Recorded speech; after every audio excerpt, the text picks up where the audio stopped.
खेती के लिए सबसे अच्छा होता है खेत का मिट्टी।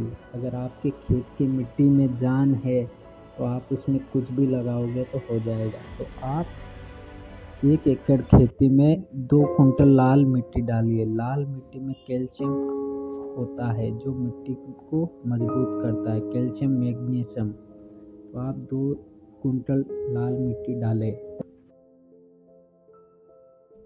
1 एकड़ ज़मीन में आप 1 क्विंटल पीली मिट्टी डालें। पीली मिट्टी में सल्फर बोरान होता है जो मिट्टी को अच्छा बनाता है और ताकत देता है। साथ ही में आप 2 कुंटल वाइट मिट्टी लें। वाइट मिट्टी आपके पौधों को जो भी ज़रूरत पड़ती है वो सब कुछ दे के पौधों को मजबूत और अच्छा देता है और मिट्टी को भी स्वस्थ करता है।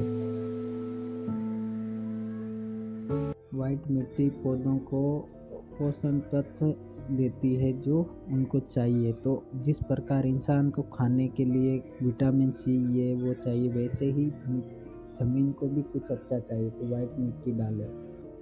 वाइट मिट्टी खेत का संतुलन और पीएच लेवल संतुलन रखती है। तो आप वाइट मिट्टी ज़रूर डालिए।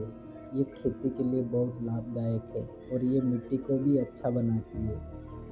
और आपको 1 एकड़ में 10 क्विंटल से ज़्यादा 2 साल पुराना गोबर का खाद डालना चाहिए। गोबर के खाद में तो वो सब कुछ है जो अगर आप अपने खेत में पुराना गोबर डाल दिया तो आपको कुछ भी नहीं डालना चाहिए। इसमें आपको जो खेत में केंचुए रहते हैं वो भी बहुत बढ़ेंगे और खेत में जो भी अच्छी मात्रा में बैक्टीरिया है वो सारे इसमें पाए जाते हैं। तो आप गोबर का खाद या फिर वर्मी कंपोस्ट ज़रूर डालें।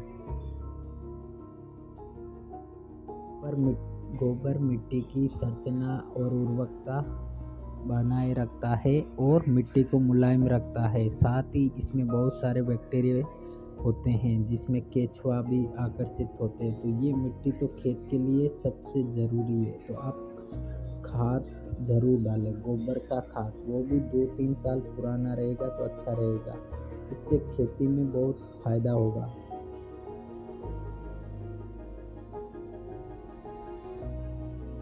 जो भी पेड़ पौधों को पोषक तत्व खाने की ज़रूरत होती है वो सारे के सारे गोबर में होते हैं। तो आप गोबर ज़रूर डालिए। गोबर बहुत ही फ़ायदा करेगा और इससे आपको रासायनिक उर्वरकों की ज़रूरत भी कम हो जाएगी। गोबर एक ऐसा खाद है जो अगर आप डाल दें तो आपको दूसरा केमिकल या फर्टिलाइज़र कुछ भी डालने की ज़रूरत नहीं है। तो आपके खेत के लिए सबसे ज़्यादा ज़रूरी है गोबर, वो भी पुरानी गोबर।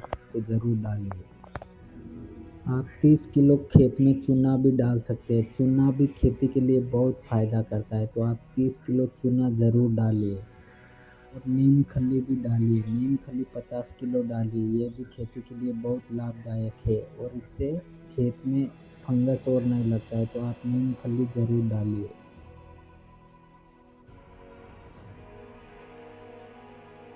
अगर आप इस प्रकार खेती करोगे तो आपके खेत 10 साल तक देखने की ज़रूरत नहीं है। वीडियो पसंद आए लाइक एंड सब्सक्राइब ज़रूर करें। Thank you.